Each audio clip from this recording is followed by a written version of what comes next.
malgré ce contexte, la Belgique met à l'arrêt un des 4 réacteurs de la centrale nucléaire située près d'Anvers. Il pouvait produire à lui seul jusqu'à 10% de l'électricité du pays. La décision était prise de longue date. Elle s'inscrit dans le plan belge de sortie du nucléaire approuvé en 2003. Lucie Dendoven, bonjour.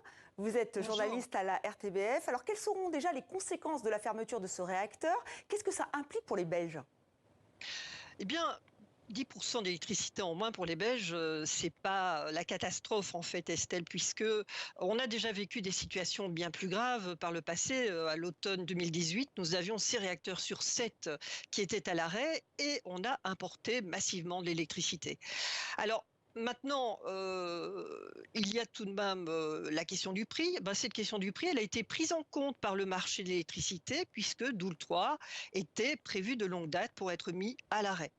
Reste que nous avons 1000 mégawatts d'électricité à importer. Cette électricité, d'où allons-nous l'importer? Eh bien, tout simplement de nos voisins français, puisque ce sont nos principaux importateurs d'électricité pour l'instant. Or, pour l'instant, le parc nucléaire français est pour moitié à l'arrêt. Et de ce point de vue-là, nous avons quand même une certaine incertitude. Voilà, une incertitude, et vous l'avez dit, la guerre en Ukraine est passée par là, il y a la crise énergétique. Et on a vu que la ministre de l'Intérieur belge voulait même revenir sur cette décision. Elle voulait en fait ne plus fermer ce réacteur, c'est ça ? Elle ne voulait plus fermer ce réacteur, elle voulait le mettre sous cocon, c'est-à-dire l'arrêter, Estelle.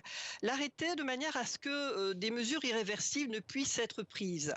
Dès le moment où on démantèle un réacteur, eh bien, il y a une forme d'irréversibilité, si vous voulez. Ça, elle voulait l'arrêter en mettant sous cocon, en arrêtant simplement le réacteur. Mais elle s'est fait tacler par l'autorité de sûreté nucléaire qui s'appelle l'ASN, l'Agence fédérale de contrôle nucléaire en Belgique.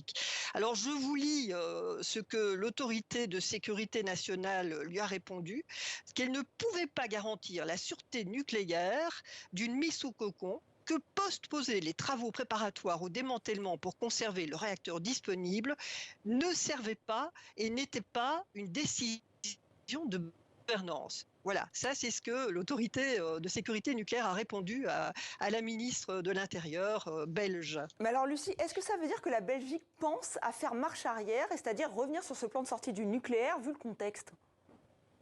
Alors pour l'instant, ce n'est pas à l'ordre du jour, en réalité.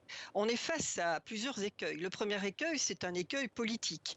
Nous avons une loi de sortie du nucléaire votée en 2003, vous l'avez rappelé, et cette loi, elle est toujours en action, et elle a été votée, figurez-vous, par le gouvernement, la majorité qui est au gouvernement pour l'instant. Bon, il faut dire que pour le moment, cette majorité est plutôt écartelée.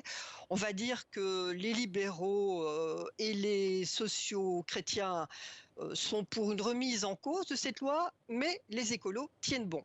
Effectivement. Alors, merci beaucoup Lucie. On a bien compris que le débat risque de reprendre en Belgique. Merci d'avoir été avec nous en direct pour 64 minutes.